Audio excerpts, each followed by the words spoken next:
Hi, I'm Georgia Patton and welcome to Board to Boss, the podcast where we dive into real, unfiltered stories behind building a business. I'm not an expert or a self-proclaimed business guru, I'm just like you. I'm here to listen, learn and soak up the experience and knowledge of others in the hope of bettering myself and my business. This podcast is proudly brought to you by Board George, the go-to designer sunglasses brand from New Zealand, crafting premium polarized sunnies. I'm so excited to have Annemarie here with me today. She is the founder and director of Kiara Cosmetics, which was specifically created to be the distributor of Revitalash and now also the distributor of Deus Pro.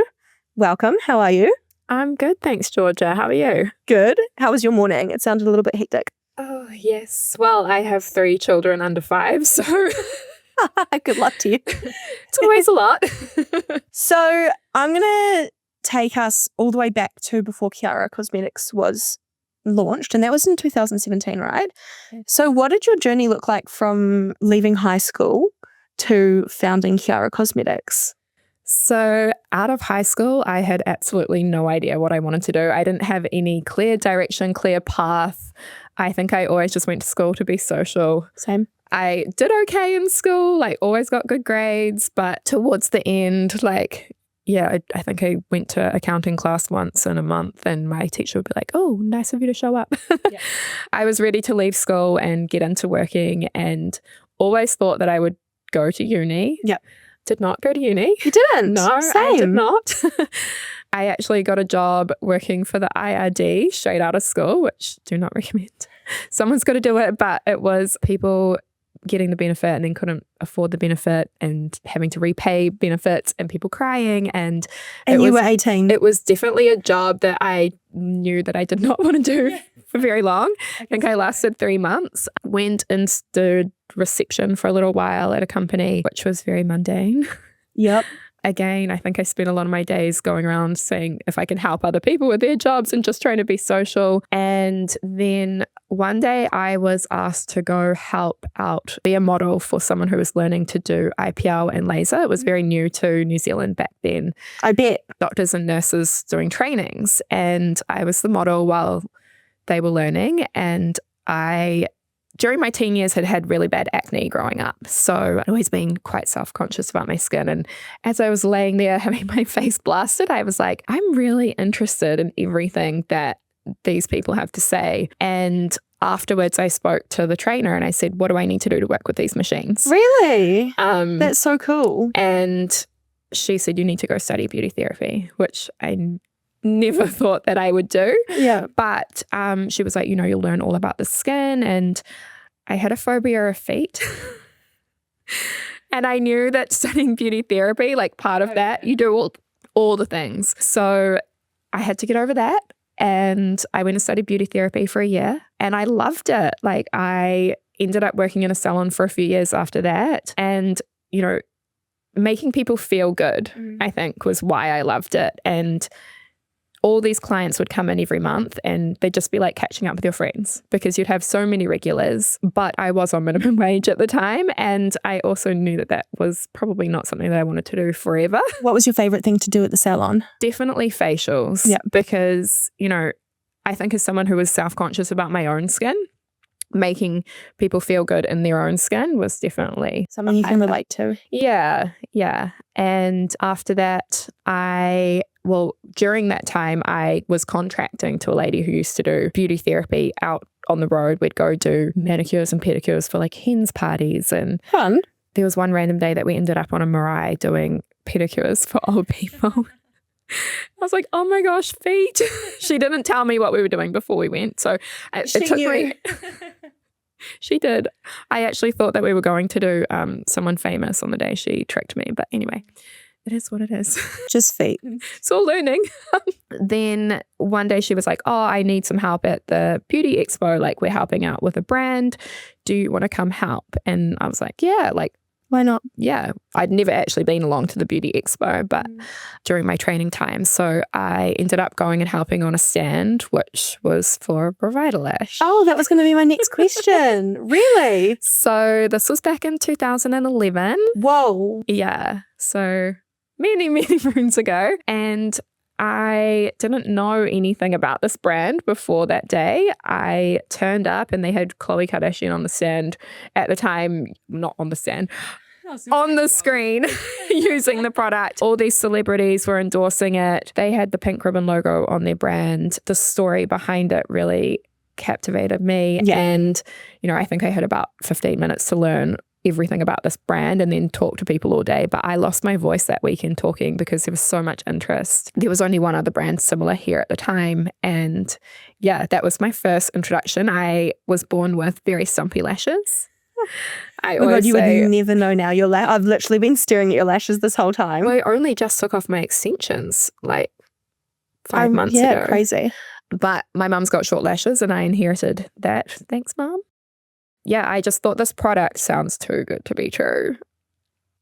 They started off with the growth serum, right? Yes, yeah. So they started off with their hero product, Revitalash. For those that don't know the story behind Revitalash, it was created back in 2006 by an ophthalmologist, Dr. Michael Brinkenhoff, for his wife, Gail, who was going through breast cancer. And, during that time, you lose your hair, your lashes, your brows. It's kind of everything that makes us feel feminine. He saw his wife's confidence just take a dive, and he, being an ophthalmologist, worked with eyes every single day. He had seen people using glaucoma drops, and a side effect of those drops were that they were getting these really long eyelashes, which is great if you've got glaucoma in both eyes. Not so great if you've only got it in one eye and you've got really long lashes on one side and not on the other. So there's kind of two parts. Like, he had these people in his practice who were like, can I use these medication drops on the other eye? And he's like, no. And then he saw his wife, going through her own battle and journey. And, chemotherapy is so harsh on the body. And many people tell you, like, after chemotherapy, your lashes, your brows, they don't really come back as they were before. Your hair changes. People get curly hair and so many changes. So he formulated a little trial serum and told her to give it a go. And at a time when she'd been feeling so sick and not recognizing herself in the mirror, all of a sudden she's getting all these compliments and feeling good again. And people were like, wow, we want some of that. The people in his practice who had glaucoma in one eye, like, he gave them some to try. It worked so well on them. It went through extensive safety studies with him being an ophthalmologist. Yeah. And they took it to launch and it just spread like wildfire. So they recruited their daughter she was in New York at the time in PR, and she came to help out, and they are still a family-owned business to this day. Such a nice story. Yeah. And so from the day you met them in 2011, yes. How did that then eventuate to Kiara Cosmetics? So I was offered a junior sales position with a sales company, which actually was the same company that I met the rep from. Oh, really? So it was a bit of a full circle moment because she became my boss. I manifested this. It's all meant to be, though. Yeah. Look, I never went into that job going, oh, I want my own business. Yeah. That's definitely not my intention. I was a sales junior. I worked under 3 other people. They were a big medical company and they had a beauty division. And so I was just hired to help out these other reps and learn. And I was there for 4 years. In those 4 years, all of these other people that I was hired under had left. So then I was it for the entire country with about 13 brands under my portfolio that I looked after. How old were you at this point? I must have been mid-20s. Yeah. That's a lot. It was. And I even dabbled a little bit in medical sales. Just to throw another thing in there. I remember, like, I'd have to go sell to doctors and I'd walk into the room and I could feel like sweat dripping down my back, which is horrible. But like, I'd be so nervous. I was selling devices that would like remove moles and like surgery machines. And I was like, what am I doing? I just wanted to be in beauty. And so I actually spoke to them. I'm like, look, beauty is my thing. That's what I love. Let's just cut that out of my, I'm not getting paid enough for this. Yeah. So I went back and just did beauty sales, which I loved. And I got to know Revitalash through that. And in those 4 years, we had 4 CEOs, which in the corporate world is a lot. It's turnover. Like every time someone new came in to run the company, you'd have to learn a new way of impressing them or meeting their expectations. And after 4 years, I was like, look, I just want to go do something else. I had met all these amazing business owners that were our stockists in beauty. And I was like, maybe I'll do my own thing, start my own beauty business. It's time to break away. So I left there. And then Revitalash were looking for a new distributor. And this is where it all started. And I never in my life, like I feel like I had minimal self-belief back then. I definitely would not be the go-getter to just, But my partner, he is. Oh, that's so nice though that he believed it was something he could do. And Kafi was like, because I'm like, telling him they're looking for a new distributor. He's like, well, why don't you do it? This is an established kind of brand, right? It's still very early days. It was under a medical company that weren't really putting money into marketing it. We were kind of it was doing okay. But I knew that it did have so much more potential. So I worked with a business mentor to kind of do a business plan. You know him, Toss. I presented it to them. I think I spent he was a lot cheaper back then, but 2 days with him doing this business plan. And I said to them, would you consider me being your distributor? And they were like, yes, we love you. And I was like, oh no. my God, amazing. I was like, no, but I've done this whole business plan. Please take me seriously. I want to pitch this to you. And that they were like, yeah, we love you. But then from there came, okay, cool. So how do I fund this? Yeah. Because you can't just start a business like this with $5,000 in your bank. Well, it's a little bit different. And that's why I'm so interested in this conversation, because it's so different to any of us or the people that have had this couch before, because we all put our own money in to start our own business. You're not starting your own business. It's almost like taking over an established business from day one. Exactly. So what is that process? And you're right. What's the investment? Because it's not like you're investing in product, right? Yeah. You have to have product to sell to all of the stockers. So you're almost wholesaling. Yes. Okay. So we probably at the time had, I don't know, maybe 80 accounts. Oh yeah, that's still a lot. Yeah. Comparatively to now? No. We grew it a lot, especially during COVID. I went to the bank. I thought, this is easy. I know the business will do well. The bank will give me a loan. We'll be good. We'll get started. I didn't even have a car at the time. I was borrowing my parents' car because I had...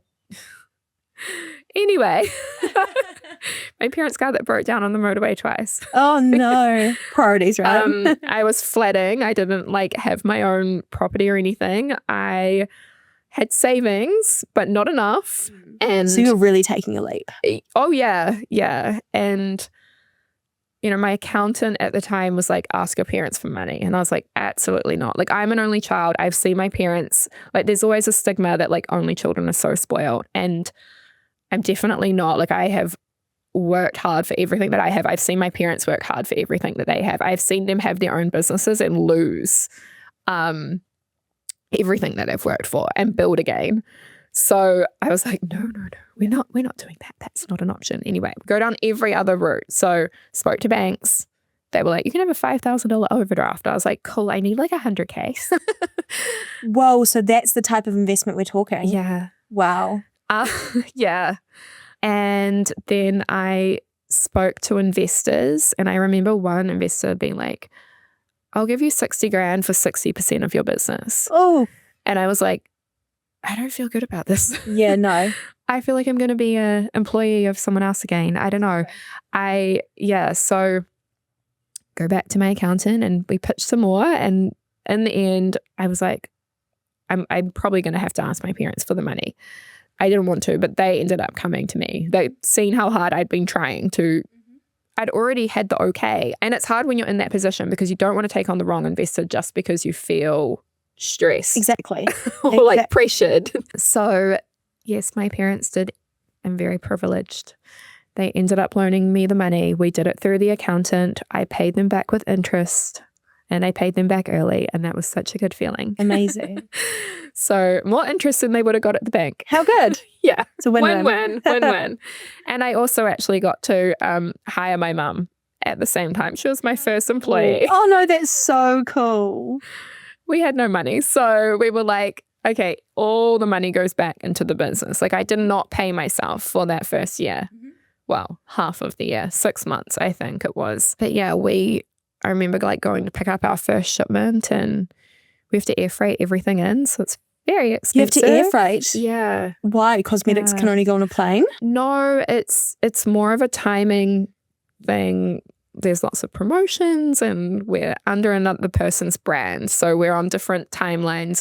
It's almost a hybrid of having your own business, but then also semi being an employee, because you're semi-governed by You're the like other living brand. under someone else's rules. Yeah. With a little inch of freedom. Yeah. We definitely had a lot of freedom in the early days with being respectful to their brand. Yeah. So And then what does that look like getting a product from 80 stores to now, is it over 500? yes. Which is incredible. How many years did that take? Just to give people perspective on how amazing that is. Yeah, look, when I started, I was running this business out of a flat. We had flatmates. I was literally like, we had a cupboard that I would store all the stock in, and it was also my office. And then I'd shut that, lock the doors, like. Mine was my mum's spare bedroom, and all the stock was under the bed. Yeah, you just do what you got to do to get going, right?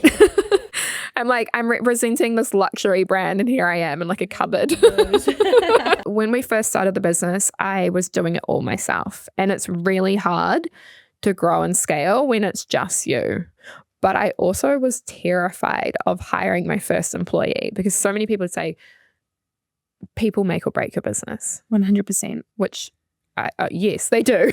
But I also didn't know what tasks I would give to other people.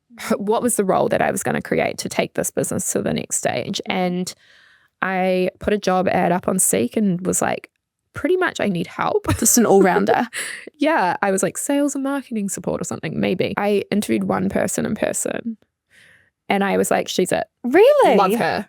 And I left the interview and I was like, I don't really want to interview anyone else. Like, I just knew. That's unheard of. So I am a big believer in trusting your gut. I think intuitively we don't give ourselves enough backing, but every time I've trusted my gut, it's worked out. And when I have felt uneasy about something, it hasn't. I talk about this a lot on the podcast, because this is the first year where I'm trying to instinctively trust my gut. Yeah. Before that, I would almost trust other people's opinions over what I thought was right. But you're so right. It's there for a reason. Yeah. And you know your own business. Yeah. And even though we're all just winging it half the time and still learning every day, I think deep down it's like you do know what's right. And Steph joined my business, and I remember her coming on board. She's like, cool, so what do you want me to do? I was like, I don't know. help me grow this. Something. Yeah. But, in those early days, we live out south in Auckland. The traffic is terrible. So I'd be on the shore visiting stockists and trying to open new doors. And then I had no one packing the stuff. So I'd have to like race back out south, pack all the orders, get them to the courier shop. Like the courier van only came at like 7 a.m. So drive to Drury Dairy every day and come in with my big bag of things. Oh, that's so nice. Yeah, I think without help, I would never have been able to scale. Steph freed up things for me so that I could go out on the road. I could get back into doing what I love. I could go back to seeing stockists. And other than packing, what were some of the main jobs that she took on? Pretty much everything. Customer marketing. service, marketing. Look, I laugh because I've seen your ad recently with using paint. I couldn't use Photoshop. Yeah. And Canva didn't exist back then. No, it didn't. I used Word for my logo. Yeah, well, I use paint for my marketing. Look, So you do what you've got to do. Okay? I'm literally looking at my employee Jess over the top of you, cringing so hard. There was no other option for me. I did not know how to use Photoshop. I didn't know. Yeah, and I tried. I didn't know. There was no time to learn. That's the thing. There was no time to learn, right? Yeah. So I was like, I'll just do what I know. Yeah. Until you hire someone good. And then I realized, hire people that are better than you. And don't use paint. Yeah, and don't use paint. She'd literally banned me from doing anything else. She could use Photoshop, and it really, that changed the game for me. It did. No more paint. I'd actually love to know how many business owners are the same as us and used platforms like that. Just because you didn't have the time to teach yourself. And now I like use Canva and I'm like, look at me go. Yeah. Oh, but what would we do without it? So professional. It is. I think being consistent is how we got to so many stockists. Being authentic, like we had a good product and I think we joined Instagram at a time where influencers were thriving. Yeah. And we became friends with a lot of them and people wanted to help us grow. And I was very lucky during those early days. It was a different time back then for Instagram, wasn't it? Oh, yeah. I've gone from the stages of like people just wanting to help you and help your business to like pay me $36,000 for 6 months and then I'll talk about your product. And I'm like, oh, okay. Yep, it's a different world. Starting a business on Instagram is so, not even starting a business on Instagram, just running a business through Instagram now is completely different. Yeah. You know, I'm always in awe of you and everything that you guys do in marketing. So, but even ours is different, right? Like we look at the engagement, the likes, the content, that followers. Yeah. Like you have to work so hard for every follower now. Yeah. Back then you could do a post or like you just do a giveaway with someone and then like you'd get so many new followers. Whereas now people are like, oh, another giveaway. Yeah. But it's the only way. Yeah. Literally. Yeah. We're talking about wholesale. Yes. How do you maintain all of those relationships? Because I know what it's like having so many stores and relationships to maintain. We've cut almost by 50% in our wholesale. You still have a lot. Such an abundance. Yeah. How do you manage it? What are your tips to those who are looking to grow their wholesale? I like to think of us as almost like a business partner for our salons. We don't want our products to just, it's one thing to get your product on the shelf, but you don't want it just to sit there. You want the product to sell through. And we're very lucky because Revitalash is a product that works and it works so amazing. So we're big on getting all of the staff involved in using it. And I think basically we've got 500 plus brand advocates for us out there. All these people that just love our brand and that are talking about it in the treatment rooms every day. And can show the results instantly. Yeah. But with that, we really want to be their business partner and help them grow. I know I heard the saying like a rising tide floats all boats, but it really does, So when we partner with businesses, we are full support. We are education for their staff. We have Enika, who is incredible with training, whether that's doing training online, whether that's in salon support, whether they're doing events and they need product, like we will back them and support them. So yeah. That's nice. And it's a good way to grow that relationship. Vice versa.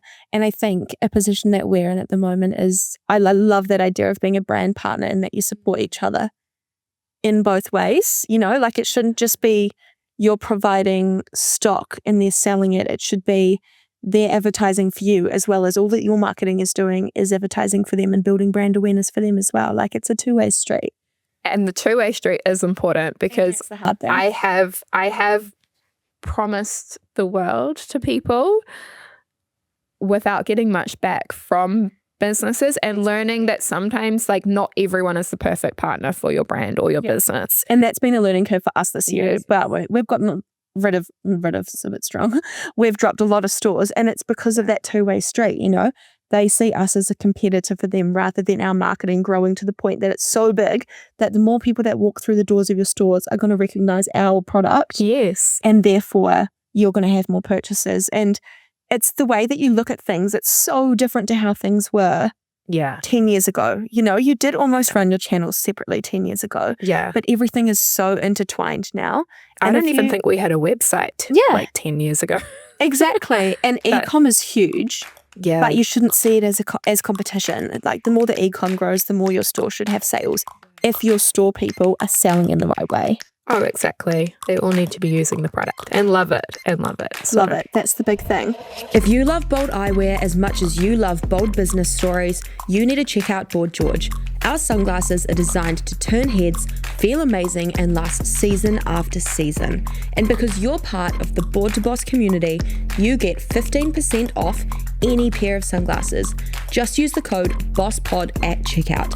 That's BOSSPOD for 15% off at boardgeorge.com. So a lot of Revitalash, as we talked about at the start, is about giving back. Yes, And my there's- favorite. Yes, and there's like a big fundraising purpose that you do every year. Yeah. And it's your biggest pink ribbon fundraiser. Yeah. Can you let us know how that came about, how many years you've been doing it, Yeah. and your purpose behind it? Yeah. Because I love this. So obviously when I first heard about Revitalash, they had the pink ribbon logo on the box. I've always, like, my mum, while I was growing up, my mum would have like the pink ribbon breakfast and that sort of thing. Like, she's a giver. So I feel like I got that installed in my brain that I would always need to give back. So I loved that when I first saw this product, it had the pink ribbon logo on. But I know there is a lot of talk about pink washing, and I didn't want to represent a product in New Zealand. When I joined as a sales rep, there was no giving back in New Zealand. I actually joined the Pink Ribbon Active team. I was like, what can I do? What's something that I can do? Joined the Pink Ribbon Active team, could not run 100 meters, but ran 2 half marathons on the active team for New Zealand Breast Cancer Foundation. Wow. I'm Fundraising. impressed. So I still cannot run now. I don't have time to run, but I did train. Half a marathon is like Yeah. impressive. Yeah, no babies back then. More time. So I did a little bit of fundraising back then. I did the Pink Star Walks with like our Revitalash ambassadors. I always tried to do like something each year. And then when I took over as distributor, I was like, okay, cool. Like, this is going to be a core value in my business. Now I have the freedom to be able to do that. I need to make some money first. But year one in 2017, I remember calling around the charities, because obviously I was like, if we're going to use your name, like, we probably need permission. I would do the right thing.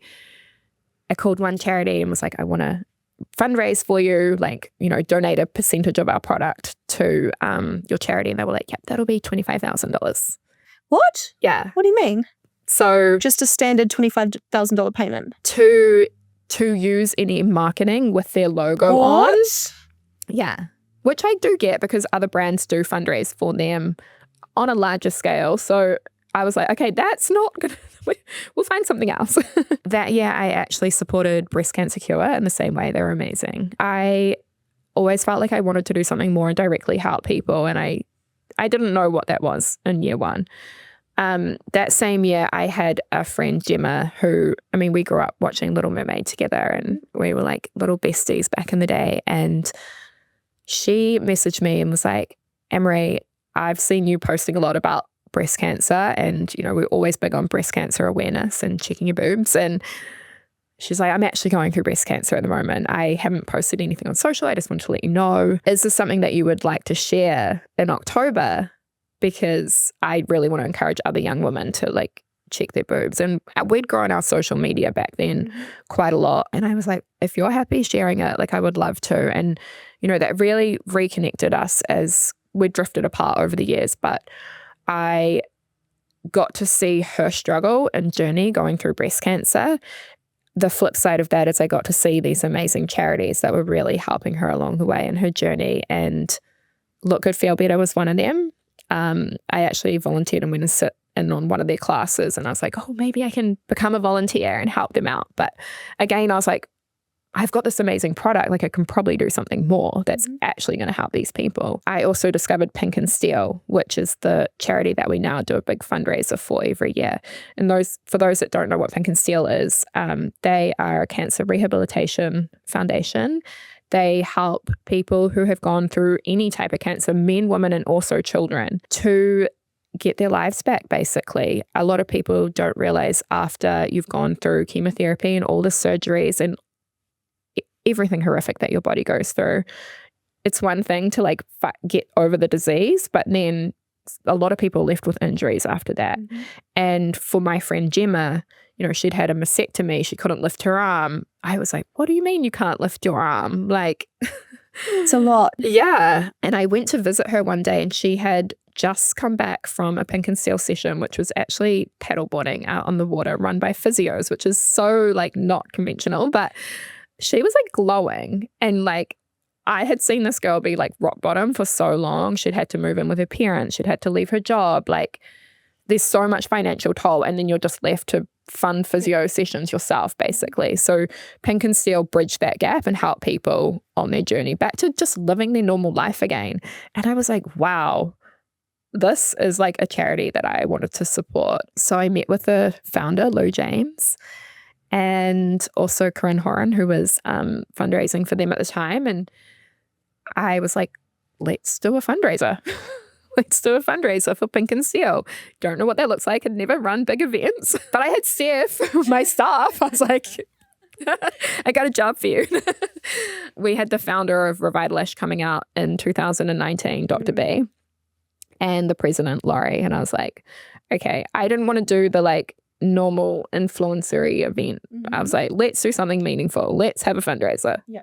I'd seen Click Fitness do something similar in May, I think it was about 2019. And I went to their fundraiser and I just thought, what a cool thing to do and to have in your business to give back. So yeah, we had our first fundraiser in 2019 and I think I was very stressed out in the lead up to that. I don't think it ever gets necessarily easier. I was going to say. Every year I'm like, but we have been able to partner with some incredible businesses with that. I mean, we partnered with the Auckland Business Chamber in 2023 and the Quartus Hotel. Last year we partnered with my friend's new company, Woodbridge. She runs events, so she helped me out. It was so good to have Natalie by my side. I can imagine. I mean, I don't even know. I'm so clueless still. They sent me to go check out the room at the Pullman, who were also our sponsor. And I turn up there and I'm like, oh, the room looks great. And they're like, oh, we've got AV here. So I'm like, can we just do this? Can we do that? Can we make pink lights here? And I get the quote and I was like, sorry, what? This is a fundraiser. We can't afford this. So Natalie is the person who's negotiating for us in the middle. Amazing. We love Natalie. We absolutely love Natalie, but me and her did do the fundraiser together in 2023. And it's also the year that I fell pregnant with twins. So I remember seeing your pictures of you at the fundraiser. 3 days before. Don't recommend.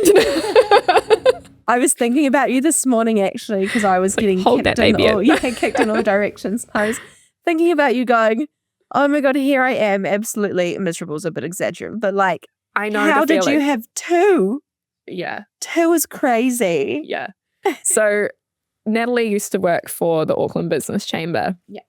And she was also helping us out in 2023. And the two of us had the same obstetrician. And he sat us down and was like, she also had some complications with her pregnancy. So he was like, you guys need to finish work. Like for me, with twins, you're like the size of full term at 28 weeks. So he's like, you need to get ready to like finish work at 28 weeks. So I was like, no, I run my own business. That's not going to happen. It's not possible. It's not. And I was like, I've done it with one before. It's fine. I can do this. Anyway, the fundraiser, I was like, okay, so we've already committed to this date. I think I'm going to be 34 weeks. And like, then I start researching and I'm like, oh my gosh, twins come at so early. 34 weeks. Even earlier. Yeah. So we actually like 10 days before I had my boys launched our Pro formula to the medical market in New Zealand. And we were the first international country to launch this new product for Revitalash. And even that, I was like, I've got to make it to this date. And then I was like, and then like a week later, I've got the fundraiser. So they've got to stay in. They've got to stay in. It's funny how you put that in your mind. Yeah. I'm like, I want her to come. I mean, that's quite early still, but anytime after this date. Anytime after this date, but then the date gets pushed out. Like someone has to move a podcast or someone has to move a meeting. And then I'm like, okay, so it's now this date and this date. And then you become a mum and you're like, I'm just governed by these little humans and everything else works around them. But it's the best. So you have 3 kids. Yes. Let's get into that then. Yeah. So where was the business at when you fell pregnant the first time, and how was managing growing a business? Well, we were still flatting. We had gone through one lockdown in COVID, so 2020. And every year, I was like, I'm not getting any younger. Like, should probably have a baby soon. But at the same time, I was like, the business is my baby. Like, you just work insane hours. You do everything to get it done. And I think we reassessed things during the first lockdown. It was the first time where you're kind of like forced to stop because you couldn't sell to anyone. You're forced, to just have a break. And yeah, was it planned? Not really, but there's never the right time. No, there's not. We were house hunting after the first lockdown. We've been house hunting for ages, but not seriously. And then, of course, the interest rates got better. And along with everyone else, we're like, oh, let's get our first home. Yep. We probably purchased around the same time. Yeah, we purchased a house June 2020. And we must have been the next lockdown. Oh, yeah. Yeah. So I was in the house for the next lockdown. I found this house. It had a 4-car garage. It had a loft office above it.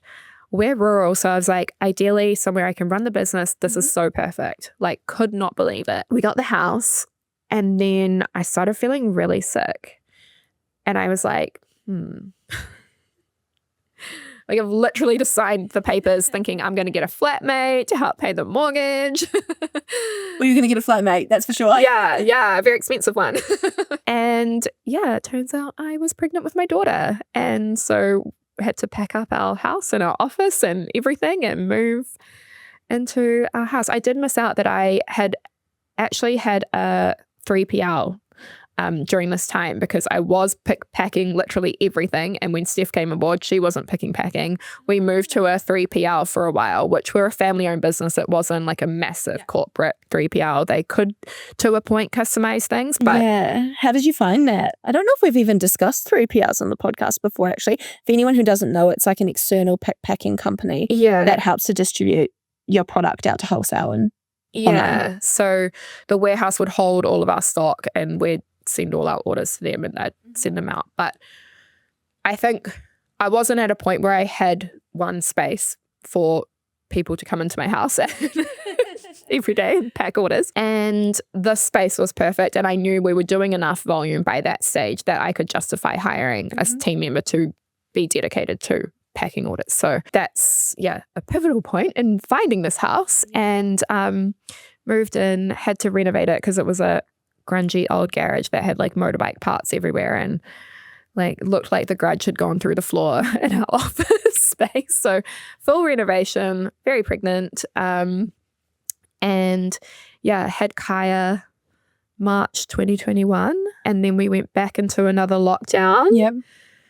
I think when she was about 5 months old, which was in a way nice as a mum and a business owner because you would never get that time usually to just pause. It was like forced time with your baby and of course my partner was home as well. So we just got to be a family for a kind of an ideal time to have a baby, right? Yeah. So when I say there's no ideal time, I was like, it just happened. Everything happened and it worked out. Yeah. So I think from when she was 5 months old to 9 months old, we were in lockdown. And then after that, we were able to get some help with childcare and I could go back to work a bit. And it's like when you do something that you love, it doesn't feel necessarily like work. So I like always missed it. And I'm like such a perfectionist. I want to hit the targets. I want to do amazing. And finding the balance between, you can't always do things at 100% like you used to. You can't be 100% mom. You can't be 100% business owner. So you need to be okay with like not being 100%. And that's hard. And then I obviously learned that on a whole new level, having my boys. What was that like finding out that you were pregnant with twins? Oh, I cried. So my dad's an identical twin and I always wanted twins the first time. And I honestly thought like you have kids, you just take them along to work. Like it's fine. And to some people, like sure, that works really well. I have seen. Depends on your kid. For sure. And like my friend Natalie, her kid is nearly 2 and she's at work every day with her. And it works for them. And that's so cool. Not for me. Like they're running around trying to grab all the stock off the shelves. Like my boys are like actual tornadoes. But finding out that I was pregnant with twins was a lot because I was like, just one more and then I'm done. And it never crossed my mind like to think, oh, I'm going to have 3 children one day. But yeah, here we are. And like everything in life, you deal with the cards that you're dealt and you wing it along the way. And it's just a juggle now. And they are the best. They are so cute. I love my boys so much. I wouldn't have it any other way, of course. But yeah, it's been a lot. I definitely have struggled like mental health wise. I've had to put more boundaries in place than ever before. What type of boundaries have you put in place just for those who are maybe feeling the same struggle? Yeah, look, I, as a people pleaser, like to say yes to things. Yeah. And so learning to say no, or, it's okay to say no. Actually, it's okay to say no. Say no, but sometimes you feel guilty. For sure. Or there's opportunities land in your lap that you feel like you need to say yes to. You actually don't. Yeah. So off the back of having successful fundraisers, and in 2023, 3 days before having the boys, we raised like $35,000 for the charity. So off the back of that momentum, I was like, next year, we're going to do it bigger. We're going to get someone out from Revitalash. And I planned all this. We were. And like Cordis were on board to help us out again. And then I was like, I know how much I pour my soul into organizing these things. It's a lot. And I was not managing well with 3 kids and the business and still running a team, and I had amazing support from my manager. I actually put a GM in place and Enika took the reins, and she still very much does now, which is great. But yeah, I just had to learn to say, actually, I need to prioritize my own mental health. Otherwise, I'm not going to be okay to run this business. I'm not going to be okay for my family. And that's just not good for anyone. So I spoke to Revitalash and they were like, that's fine. Like, Annemarie, it's okay. Do what you need to do. Remember being so nervous for that phone call. Like you just feel like you're letting people down. But people understand. Yeah. And that's actually, I think, we met at the Business Awards one very drunken night. Oh my God, yeah, you were just talking about your week last week. That was me that night. It was so bad. Like the first proper meeting was at our Beauty with Benefits event. So I always try to incorporate a give back into my business. And it's a beautiful event. We had a new eyeliner shade launching, which is like, oh, it's not that exciting. And still use it all the time? Yes.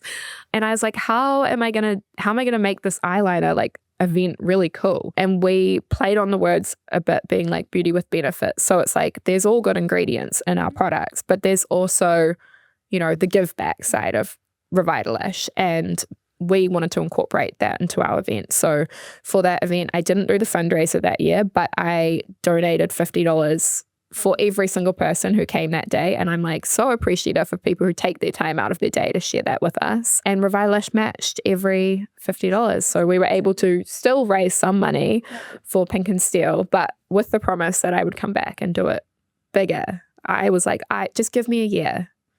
And we did. And I haven't announced the total yet, but we've raised $64,800. Oh my goodness. It was a lot. So you doubled the previous. Yeah. Wow. So Revitalash actually said, this is how amazing they are as a company and why distributor is a whole nother business to just having your own brand. There's so many limitations, but there's so many positives to that.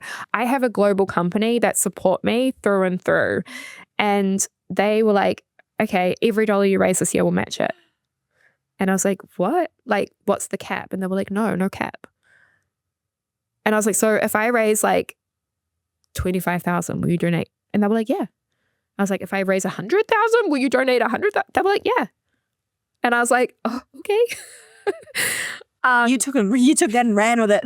Yeah. Wow. Yeah. So look, I always think that we could have done better. And every year we learn how we're going to better it next year. So I'm really excited for next year.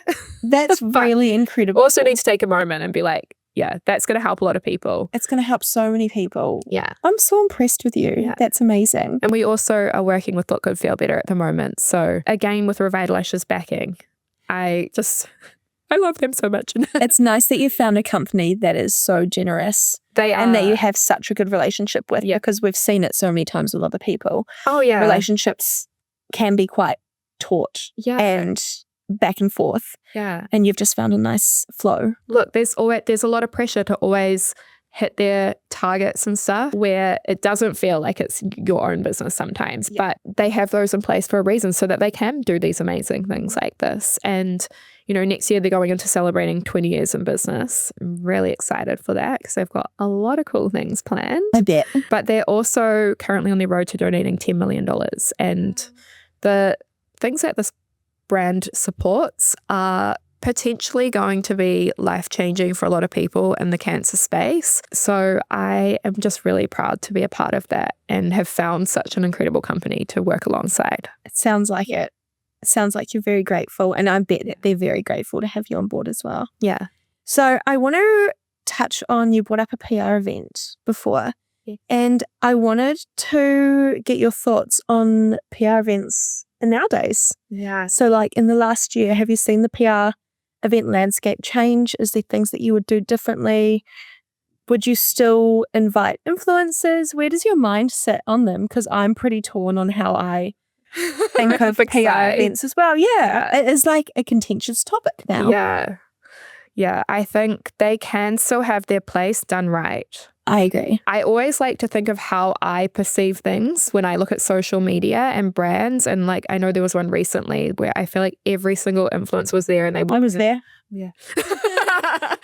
Like everyone was there. I walked away with so much stuff. And I don't know, like, good on them for having that budget, but I was just grabbing stuff for my family. Yeah. No one person needs that much stuff. Yeah, so I don't know. I felt that was a lot and it was everywhere. And for us, like PR events are not just like, we have stockists. So for us, it's about connecting with stockists. Every event that we have our key stockists along. Even the fundraiser, we invite them along. We want our stockists to always be a part of it. And within that, they have their stuff. They have their own influence. They are our little mini brand ambassadors everywhere. We just signed and launched a new brand and we had a PR event for that. We did a couple of different ones. So we had a dinner, which is very intimate. We had some press. I think there is still a place for it, but yeah, you have to be careful with how you do it. Yeah, we haven't done a proper influencer event in maybe 2 years now. But the last event we did was a customer one. Yeah. And that was so beautiful. Fun. It was friends, family, and customer. And it's a different energy. Yeah. And I would still definitely do an influencer event, but I think I would almost mix customer and influence. Exactly that. Together. And again, the influencers we have had at these events are only ever people who have worked with us before. Or have purchased from us before. Or have done content for us and we have a relationship with. Yes, I agree with that. 100%. And building a relationship with these girls who truly love your business. Yeah. It comes through in the content and the PR that you're trying to get. Yes. And it doesn't come off as just someone paid to talk about your product or exactly. Appearance. Yeah. So I think there's definitely workarounds. And for any businesses out there who are looking to do PR events, you do have to look at it from every angle, and as if you were the customer looking in on this event as well.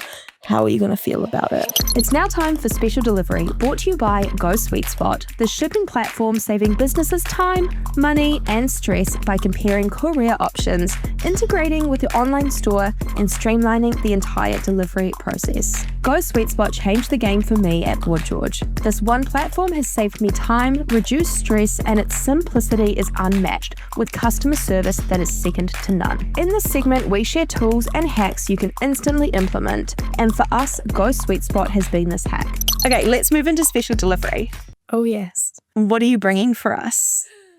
So I was thinking about this and I've got a couple of examples, but when I first started, I mean, you don't have a lot of money when you first start a business.